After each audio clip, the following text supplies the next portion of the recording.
disability, which makes reading, holding a book, or turning a page difficult or impossible. The content is copyrighted by the respective publishers. For more information, please visit us on the web at nfradioreading.org. Around Our Area continues now on the Niagara Frontier Radio Reading Service. Your reader for this hour is Sally Herzog. And we go to our first paper, the Southtowns Bee, and this is the West Seneca, Orchard Park, and East Aurora newspapers. It's the Thursday, March 12th, 2026 edition. And go to our first article, Town Addresses County Intersection. This is by Eric Kepler.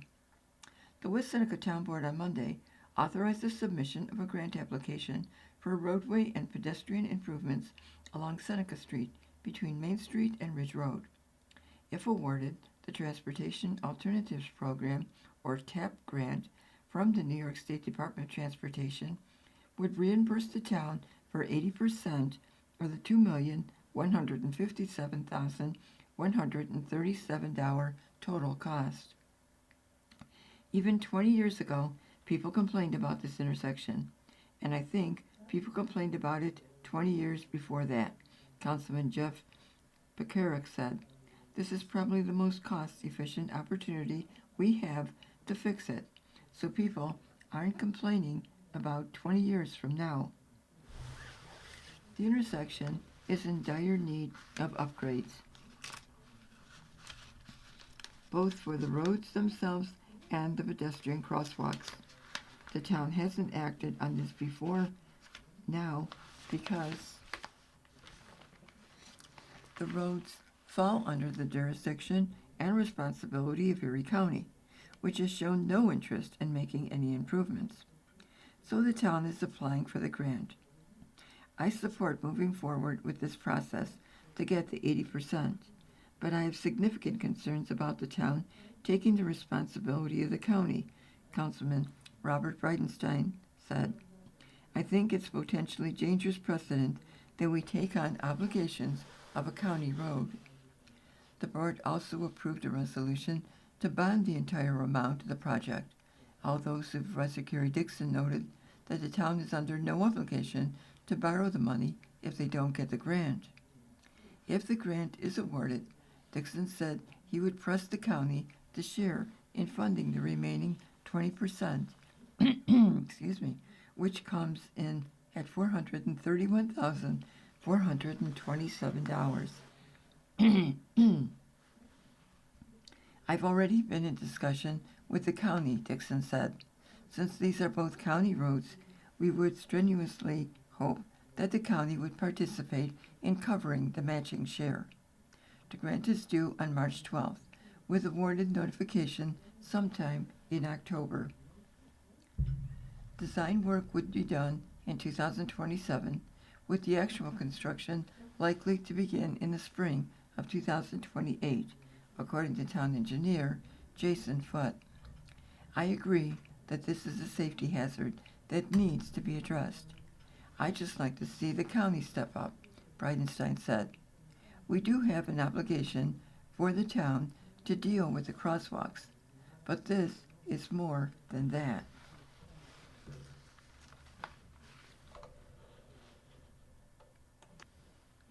Rosina donates meatballs to Feed More.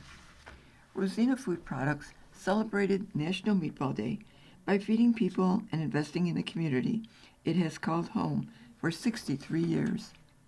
The West Seneca-based company continued its longtime support of Feed More Western New York, delivering 900 cases of frozen meatballs, 14,400 pounds, or 552,000 individual meatballs across chicken, homestyle, and Italian-style varieties to the region's largest hunger relief organization. The donation marks the largest single-day food contribution in Rosina's history.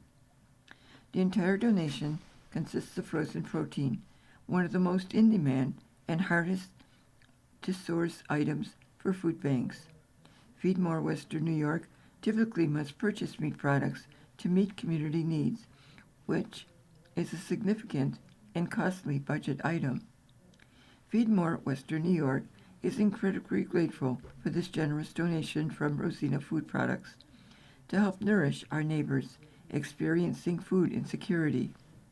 Protein is a critical component of a healthy diet and the heart of a complete meal, yet oftentimes it can be hard or costly for hunger relief organizations to obtain.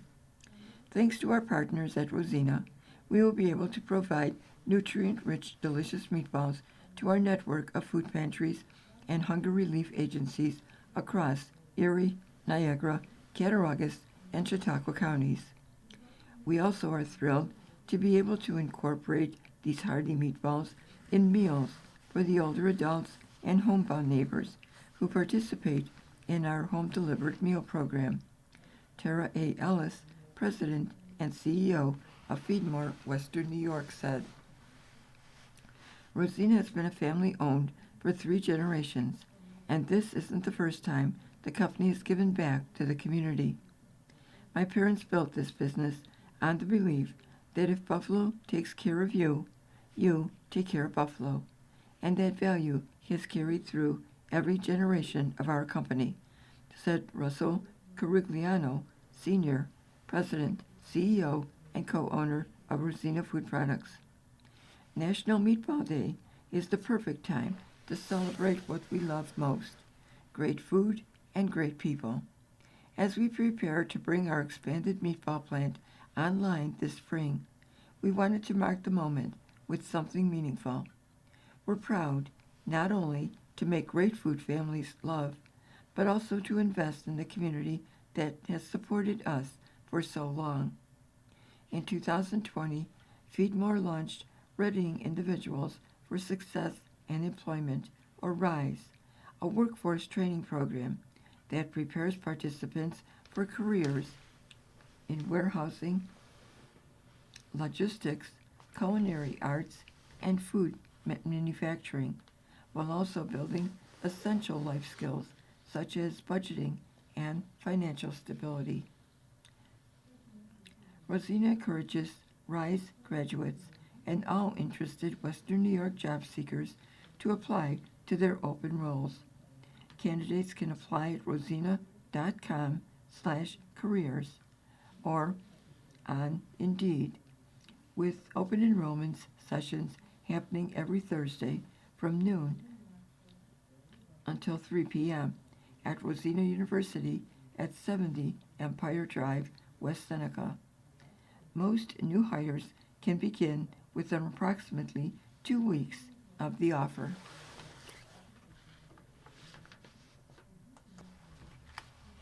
West Seneca School Board receives capital project update.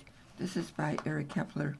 The West Seneca Board of Education heard the latest round of dates and numbers last week from Young and Wright Architectural regarding the board's proposed capital improvement project that will go before voters in a little over 2 months. The project addresses the long-standing issues of overcrowding in some schools and empty classrooms in others, while at the same time maintaining the individual identities of East and West schools that are separated by Union Road. We heard overwhelmingly from our community that the community does not want us to disrupt the current East and West boundaries, West Seneca Superintendent of Schools, Dr. Lisa Kruger, said. The capital project, which will be part of the May 19th school district budget vote, includes renovations and new constructions at East and West middle and elementary schools. It focuses on fire alarm, ventilation, and restroom upgrades, increased technology spaces, filling in the middle school pools, and installing a new baseball field at East Senior High School. Many of these infrastructure needs addresses items that haven't been addressed since the 1960s.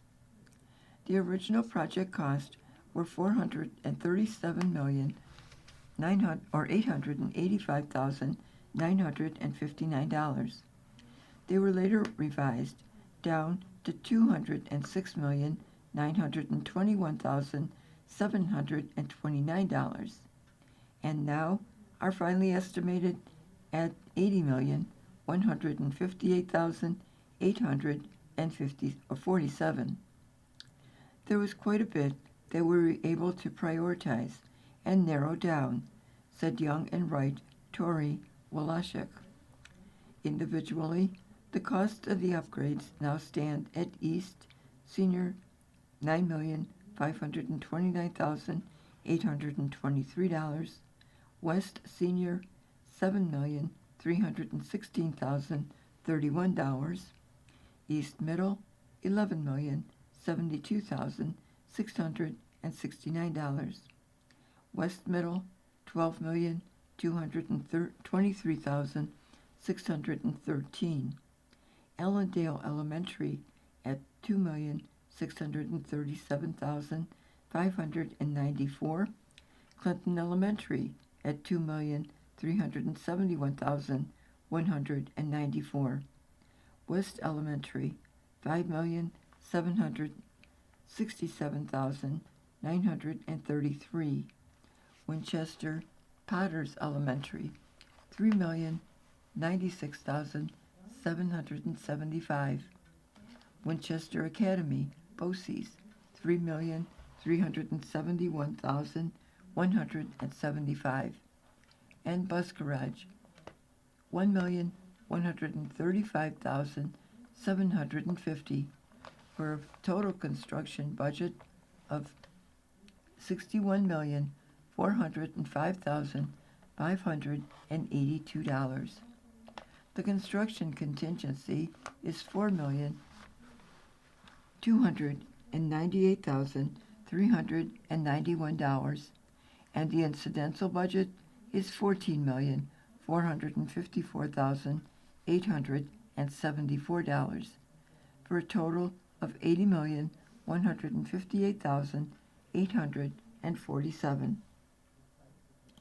The two middle schools are the highest because they have the most labor-intensive jobs, filling in their swimming pools, while the high school pools would be left intact.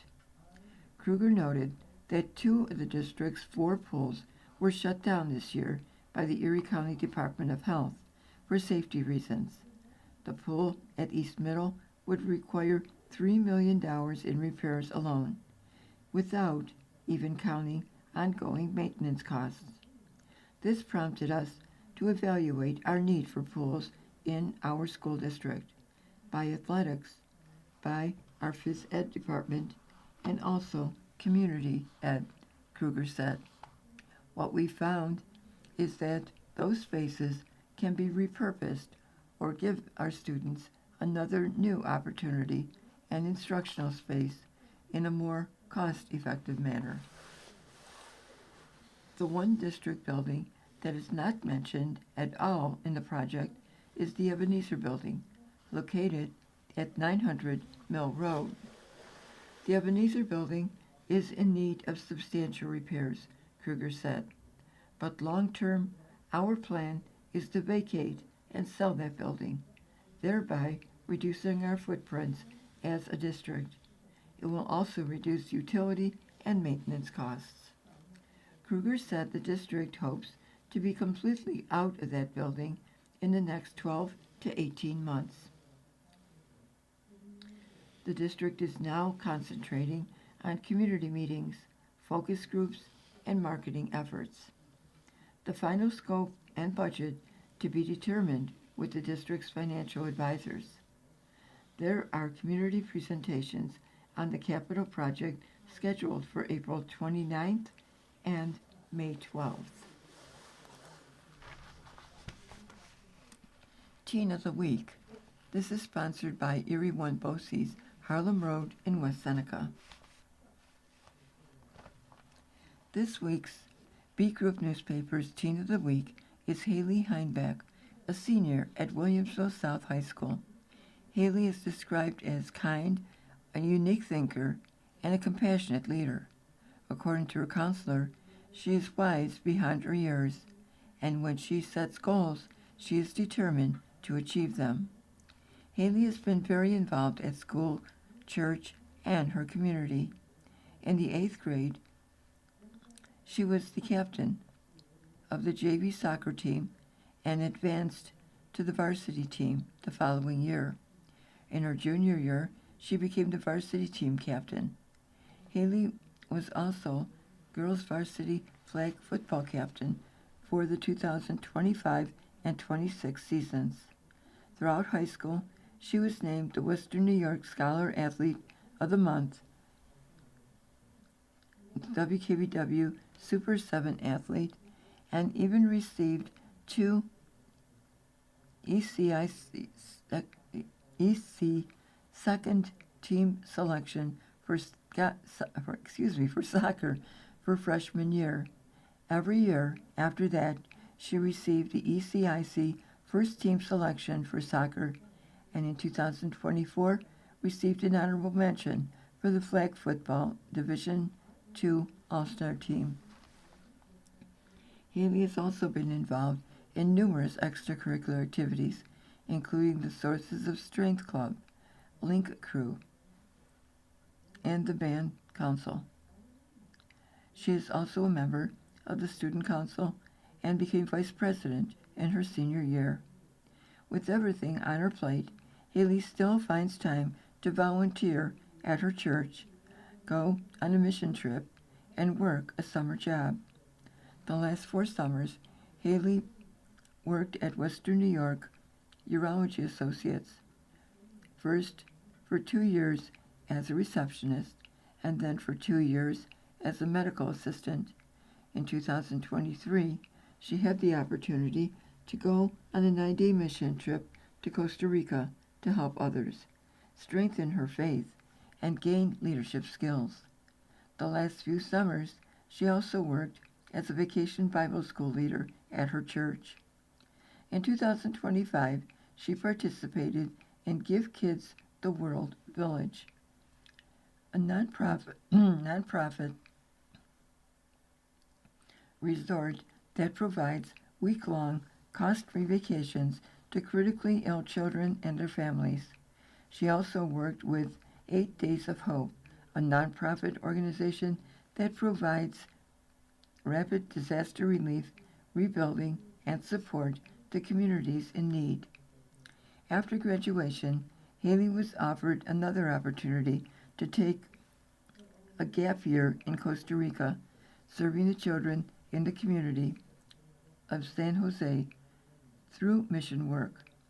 During that time, she'll be taking classes from resident, working toward becoming fluent in Spanish and strengthening her understanding of biblical studies. When Haley returns to the States, she wants to go to nursing school to become a nurse practitioner or take the pre-med track to become a physician. She wants to focus her studies on emergency medicine and providing critical care for patients in their most vulnerable moments. B Newspapers, in conjunction with a sponsor, will showcase exceptional seniors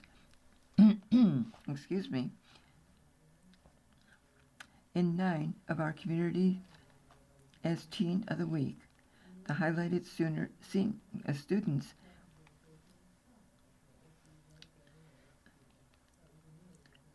will be conscientious, hardworking, and self-motivated individuals who continue to better their communities. These students exceed expectations and are enthusiastic learners. Our students will be awarded a scholarship at the end of the 2025-26 school year.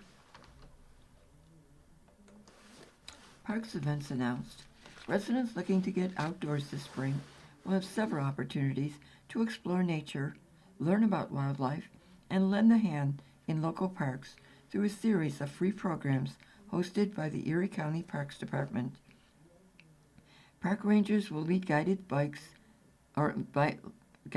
hikes, nature programs, and volunteer events at parks across Erie County from April through May.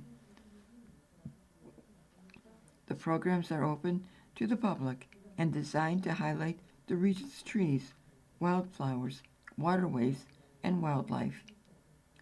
The Bark and Buds Spring Tree ID program will take place at 10 a.m.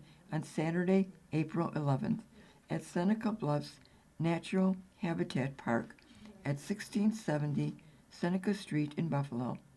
Participants will join park rangers for a guided walk focused on identifying trees and learning how buds, bark, and other features can reveal species during the spring season. The Spring Ephemerals Wildflower Hunt program will be held at 10 a.m. Saturday, April 18th at Franklin Golf Park, School Street in North Collins. The guided hike will explore the park's wooded ravines and trails while searching for early blooming wildflowers that appear briefly each spring. Volunteers are invited to take part in Spring Cleanup Day at 10 a.m. on Sunday, April 26th at Ellicott Creek Park, 1 Ellicott Creek Drive in Tonawanda. Participants will assist park staff with seasonal cleanup efforts while helping prepare the park for the busy spring and summer recreational season. All programs are free, though registration is encouraged through the Erie County Parks events page. Participants are advised to dress for outdoor conditions and wear appropriate footwear for the trails. Watercolor artist Nancy Peterson to demonstrate at East Aurora Arts Society meeting. Local watercolor artist Nancy Peterson will be the featured guest speaker at the East Aurora Arts Society's general meeting at 6:30 on Thursday, March 12th. This was already held. After retiring from a career in nursing, Peterson began exploring watercolor painting and has spent the past decade developing her artistic practice. Inspired by her love of the natural world, her work often focuses on landscapes, flowers, and animals. She works in a variety of techniques and styles, ranging from impressionistic to abstract, and has exhibited her paintings in numerous local art shows. Peterson is the proprietor of the West Falls Farmhouse Art Studio, home of the West Falls Art Collective, where artists gather to paint and participate in classes, creative events. Her hands-on demonstration, titled Exploration of Textures in Watercolor, invited participation from attendees. EAAS artist members and visitors were encouraged to bring watercolor supplies and paper. Participants also brought a straw and an old credit card, though materials will be available.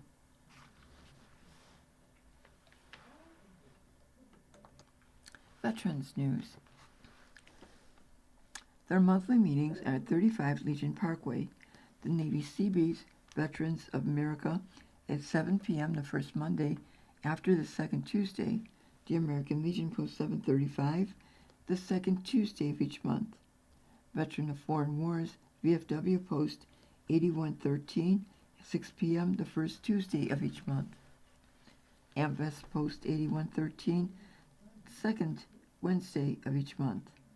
And the Marine Corps League Detachment 239 at 1 p.m. the fourth Tuesday of each month. And the 82nd Airborne noon second Saturday of each month. Pause for Patriots.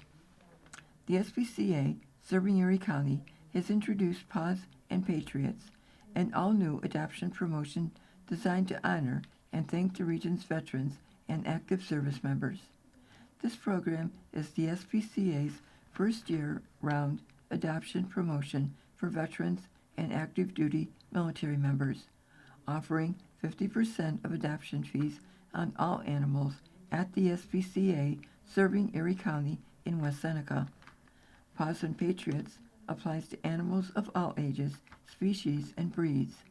The discount is available to veterans, active duty military members, and their spouses with valid military identification or DD-214 required.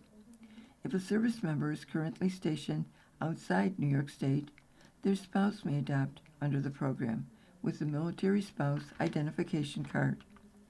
Paws and Patriots is available only at the SPCA's West Seneca location at 300 Harlem Road. To see animals currently available for adoption, visit yourspca.org/adoptableanimals. For more information, call 716-875-7360, extension 203.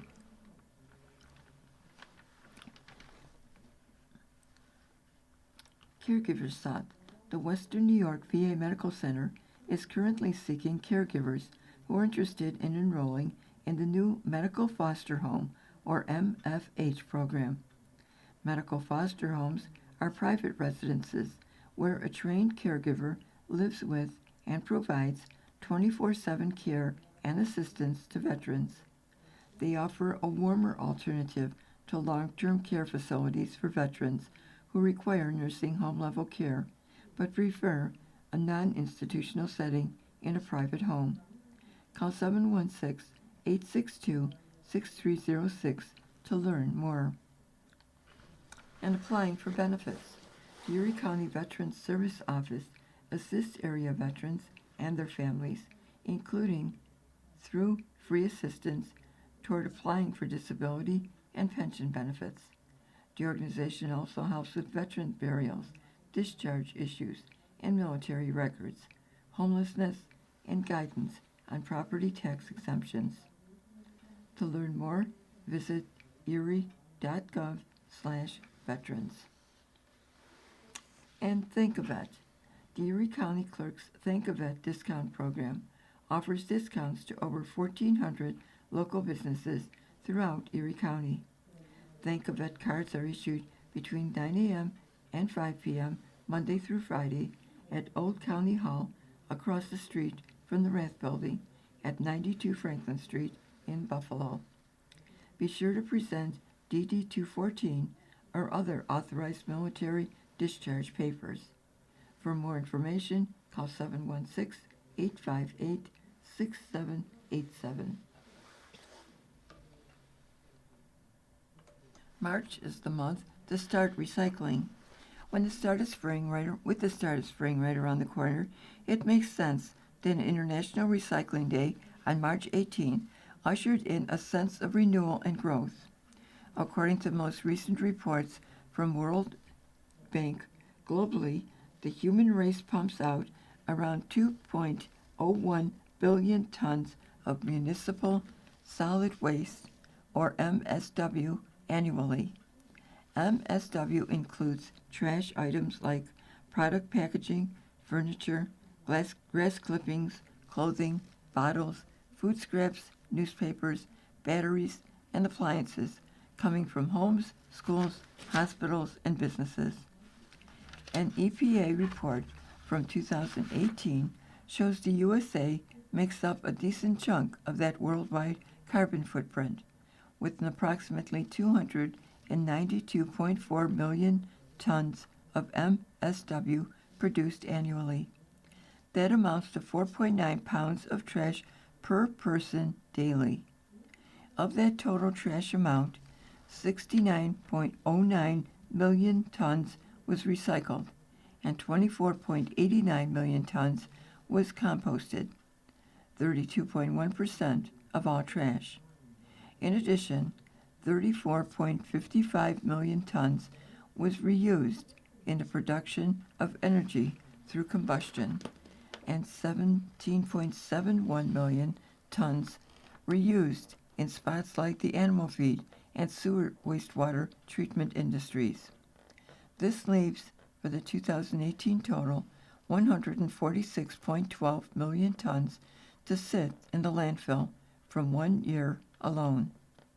To be honest, we've come a long way. Of the 208.27 million tons of American trash produced in 1990, 16%, or 33.24 million tons, were either composted or recycled, a doubled amount in 3 decades. Even with our strides to preserve a clean and healthy environment, we can always do better. Here are a few ways you can help make an impact or less of one. Recycle. If you don't already, make sure you separate items like paper, plastic, glass, and cardboard for your area recycling pickup. Use less plastic. When you get away with it, use less plastic. According to a report released by Greenspace, plastic is extremely hard to recycle and reuse. Only seeing around 5% actually recycled for reuse in the United States during 2021. Compost. If you have the room, make a composting station for items like food scraps and other organic matter. You can also branch out, finding local groups that make it their duty to help pick up discarded litter, which can often sadly be found on our roadsides and near bodies of water. One event you can join up with is this year's Spring Sweep as part of the 3rd annual Great Lakes Cleanup, where volunteers will gather by region to remove discarded trash from shorelines and waterways. You can find out how to register for the Saturday, April 25th event at this website at bnwaterkeeper.org/cleanup. And before we move to our next paper, we'd like to tell you you're listening to Around Our Area on the Niagara Frontier Radio Reading Service. And we move on to the Sun. And this is the Friday, March 13th, 2026 edition.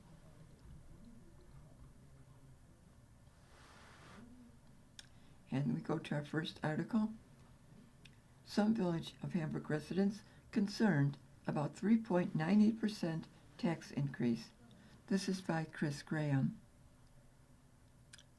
A 3.98% tax increase for people in the Village of Hamburg is a lot. That was the sentiment of some residents at the Village of Hamburg public hearing on March 2nd about the 2026-27 tentative budget, which will include a 3.98% tax increase. The tentative budget features a slightly higher tax increase than the 2025-26 fiscal year, which was 3.88%. The budget does exceed the 2% state tax cap. The spending plan includes a projected tax rate of $24.78 per thousand of assessed valuation for 2026 and 27. For a village home with an assessed value of $90,000, $180,000 full market value, the estimated property tax owed would be $2,230.20, which is an increase of $85.50 per year, or $7.13 per month in comparison to 2025 and 26. Limiting the tax rate increase is always a goal, not only of myself as the budget director, but also the village board. Village Administrator Jason Kanza said, "The proposed tax levy is $8,484,543, an increase of $344,031, or 4.23% from the current year. The overall spending plan is $13.5 million. Kaza said previously that health, property, and casualty insurance, along with utilities, have all gone up. For insurances, Kaza said there is a budgeted increase of 15% for medical and 10% for liability and workers' compensation. The municipality is seeking an increase of $196,397 in debt, $162,594 in insurance, $145,514 in retirement, and $59,239 in utilities. Some of the expenses of the village have increased faster than the rate of inflation, Kaza said. In the development of the preliminary budget, Kaza said the board eliminated $270,000 in additional expenses, adding that the tax increase was about 5% before those changes.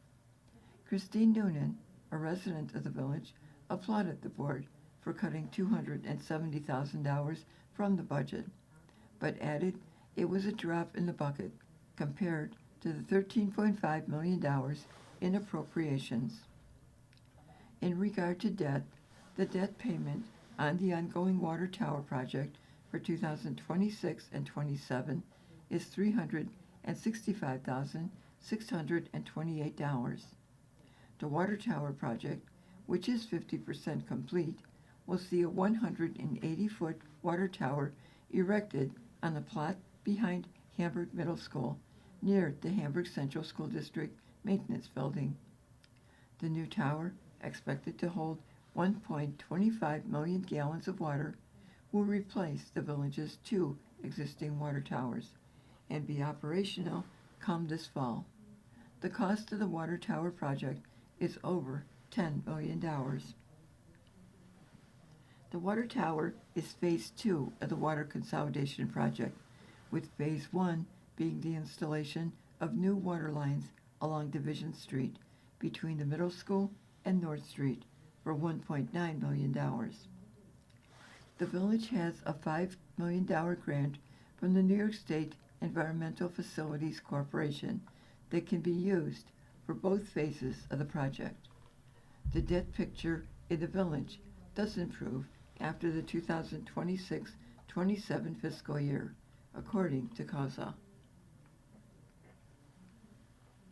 At the completion of the project, the village is expected to turn the water system over to the Erie County Water Authority for maintenance. Noonan asked if once the system is turned over to the ECWA, if residents will see a savings. Koza said the village is spending 7 figures on capital improvement projects for water lines that need to be replaced because of old infrastructure in the village. The village taxpayers will relieve themselves of that capital expense burden once it's a direct service agreement with ECWA, because the direct service agreement does not have the village maintaining the capital improvements to the water lines, Koza said. The long-term capital expenses will no longer be the responsibility of the village taxpayers, because the village system will no longer be the village system. It'll be owned by the Water Authority. The spending plan also includes an additional $250,000 going to a cold storage building on the village's Department of Public Works campus. The building will replace an existing building and will store plow trucks and other DPW equipment. It is expected the board will hold a vote on the 2026-27 budget with a potential of adoption at its meeting on Monday, March 16th.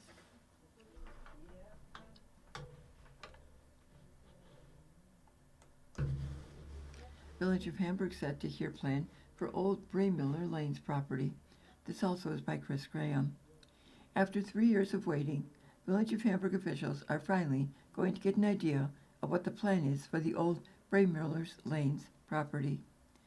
Village Mayor Thomas Tallman announced that Michelle Liberatore, owner of Liberatore Management Group, who owns the parcel at 39 Buffalo Street, will attend the Hamburg Village Board work session at 5:30 p.m. on Monday, March 16th, to provide a concept plan for the property. Tallman said Carmina Wood Design has been hired as the engineer for the project. Liberatore Management Group brought the parcel from Howard Braemiller in May of 2023.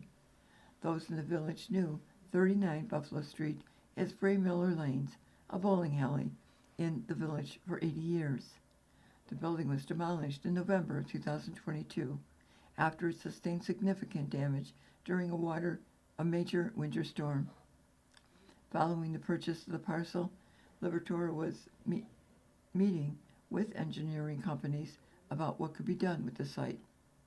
Village leaders have been looking for there to be development on the parcel, which is located in the heart of the downtown Village Business District. It's like a missing front tooth in the fabric of Buffalo Street, Tallman said back in 2024. It's critical that a building go up. Tallman has said some of the uses for the parcel could include retail, professional offices, a restaurant, or residential. Traffic study on the way for Fedek and Rice Roads. This also is by Chris Graham.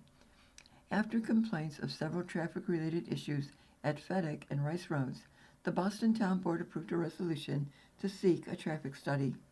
Boston Town Supervisor Jason Keating told the board during the March 4th meeting that he did some preliminary work to determine if a study should be conducted based on the number of incidents that have occurred. I confirmed that with the Erie County Traffic and Safety, Keating said.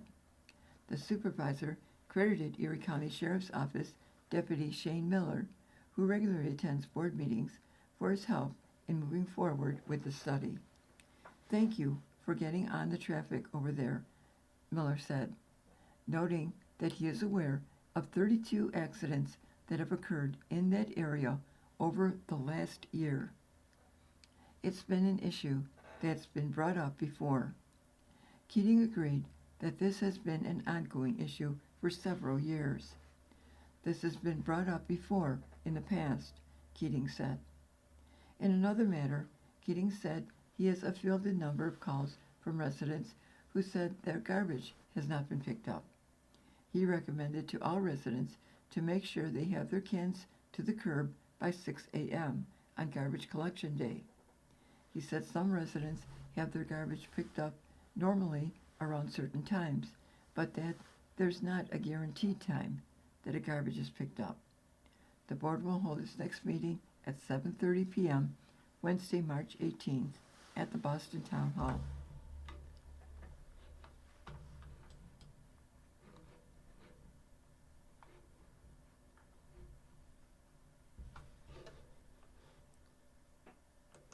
Frontier Board of Education inches closer to downsizing. This also is by Chris Graham. The Frontier Board of Education has taken the next step in moving toward downsizing the board from 7 members to 5. A resolution was passed to downsize the board, which was approved 5-0. Now that the resolution has been passed, it'll be added to a proposition to the May school election ballot for voters to decide if the board should move to 5 members or stay at 7. Talk of downsizing started last month, with Superintendent Christopher Switek presenting a plan that would shift the board from 7 members to 5. Currently, the board is operating with 5 members, after the loss of 2 board members at the end of 2025. Former trustee James Vito left his seat to move closer to family in Ohio. The other vacancy occurred when former trustee David Caccarelli passed away from cancer-related health issues. This is something that we talked about at our workshop, never anticipating they would be reducing, but with the untimely move of Mr. Vito to Ohio and the unfortunate passing of Mr. Caccarelli, we thought seriously about this, said Board President Dr. Mary Ann Costello. Undergoing 2 capital projects that we have with a total of around $80 million, we thought it was in the best interest of the district to make this reduction. Board Vice President John Cordier expressed that the downsizing would be done to maintain the continuity and consistency of the board. The district has downsized its board before, shifting from 9 members to 7 in the early 2000s. In looking at the May trustee election, 3 seats would be up: Costello's, which would carry a 4-year term, along with the remainder of Caccarelli's term, which would be 2 years, and the final year of Vito's term. Switek said previously the election could create a situation where the board would have 3 new board members elected to it. He also stressed that if the board did not receive enough candidates for the seats up for grabs, the district could encounter a situation where write-in candidates could join the board. Now that the proposition has been added to the ballot, what happens for potential candidates who want to join the board? Board candidates' packets are available now from the district, with the petition deadline at 5 p.m. Monday, April 20th. The candidates are made aware that the downsizing proposition is on the ballot, and that if it receives voter approval, only one individual, the highest vote getter, would be elected to the board. As for the board's 2 open seats, those are expected to be filled in the meeting on Tuesday, March 17th. The seats will be taken by former board members Daniel Diplock and Martin Laka. They will hold these seats through the remainder of the 2025-26 school year. LSC-SD officials still negotiating healthcare rates for 2026-27 budget. This also is by Chris Graham. While the 2026-27 budget process continues to progress for Lakeshore Central School District, business manager Jonathan Perry said there's still work to go, which includes negotiating healthcare rates. Perry said Univera, who the district uses for health insurance, currently came to the table with a proposed hike of 30%, which he said is a common starting place in the negotiating process. While he hopes to work out a deal with Univera, he told the Lakeshore Board of Education that the district is keeping its options open. We are quoting other insurance companies, Perry said. The district uses a self-funded health insurance policy, zero difference in employees' health coverage, Trustee William Contner said. Its district personnel processing the claims, Board Vice President Michael Fratney added. In other matters related to the budget, Perry said the district submitted the tax cap and has good news. Our tax cap was a little bit low this year, he said, noting that it is 1.46%. He said at this time the current budget increase is at 3.4%, but that he is continuing to whittle that down. He also said the deadline for retirement has passed. There is a total of 7 or 8 retirements this year, but the overall amount paid to the retirement system is expected to see a decrease this year. Perry added that he will be making a full budget presentation to the board in April with final numbers. The board would then need to adopt a budget, at which time it will be placed before the voters during the annual budget and trustee vote in May. The board will hold its next meeting at 7 p.m. Tuesday, March 17th at the Lakeshore High School.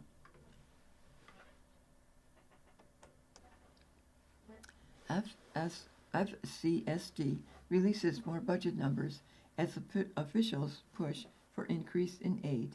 This is by Chris Graham. The Frontier Central School District has begun to release more numbers related to the development of the 2026-27 budget, with district leaders continuing to call on an increase to foundation aid.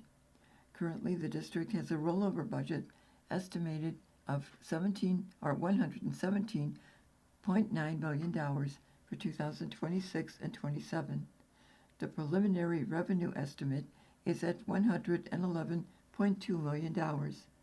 Within that $111.2 million estimate is the governor's proposal of $17.6 million in state aid and $33.6 million in foundation aid.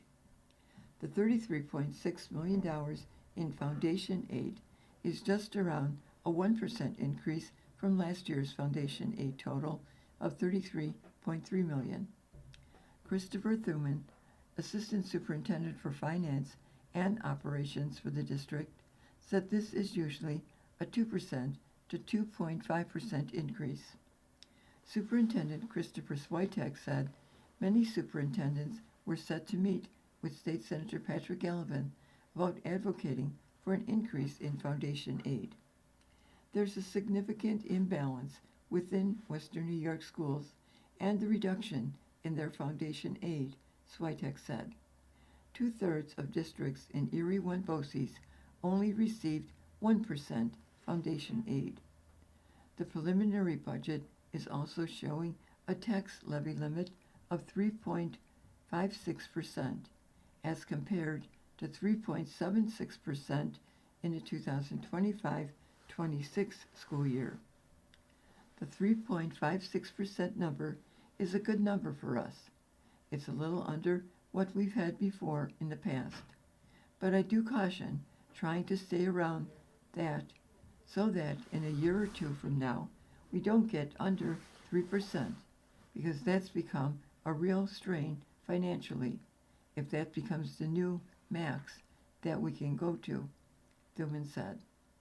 As the budget continues to develop, Thurman said expedition information the district is continuing to look at includes staffing and benefits, BOCES programming, healthcare and pharmaceutical costs, transportation, contracted routing, and internal efficiencies and program review. Thurman said the projected increase for healthcare costs is between 8% and 10%. He did add that this increase is a little more than in past years. For transportation contracted routing, Thurman said the district outsources around 12 routes per year. He said the cost is $110,000 per month to outsource a route. It's a cost. We're spending about $1.5 million on outsourced revenue right now, and we need to figure out a way to get bus drivers more fleet and become more internalized so we can bring some of that revenue back in and give it to our own folks within the district, Thurman said. Officials are expected to come back with a balanced budget proposal for Frontier Board of Education for the meeting on Tuesday, March 17th.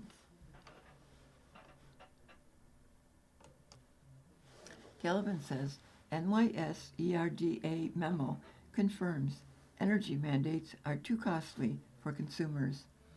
State Senator Patrick Gallivan and members of the Senate Minority Conference are highlighting a new memo from the New York State Energy Research and Development Authority regarding the high cost of New York's green energy mandates. They are also calling on the legislation to repeal the statute requiring the state to implement a cap and invest program, a program the state now acknowledges could increase gasoline prices by as much as $2.23 per gallon and raise annual utility bills by up to $4,100 for New York residents. The NYSERDA memo quantifies what we have argued since the CLCPA was first proposed, Gallivan said. The energy goals and mandates are unrealistic and unaffordable. New Yorkers already pay some of the highest energy bills in the country and cannot absorb these additional costs. It's time for legislatures to repeal these mandates and develop an energy plan that is attainable and affordable for everyone. According to NYSERDA's memo, absent changes within 5 years, our gasoline prices could increase by $2.23 per gallon on top of whatever market prices are at that time. Natural gas costs could increase by $16.96 per MMBTU. Upstate households using oil or natural gas could see energy costs increase by more than $4,100 per year. Utility costs for small and medium commercial businesses could increase by up to 45%. Costs for operating a delivery truck would increase by over 60%. Costs, in addition to the Capital Invest program, the conference has opposed other new energy costs and mandates within the CLCPA that have increased costs and decreased choices being forced under a climate agenda that Republican lawmakers say is unaffordable, unrealistic, and unattainable.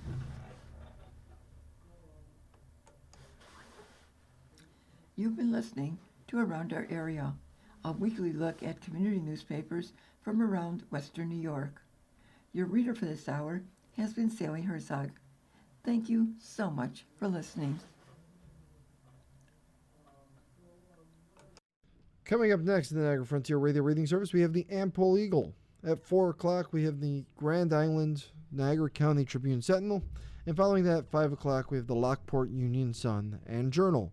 Stay with us for these readings and more throughout the day.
following program is intended for listeners who are blind, have low vision, or have another print disability, which makes reading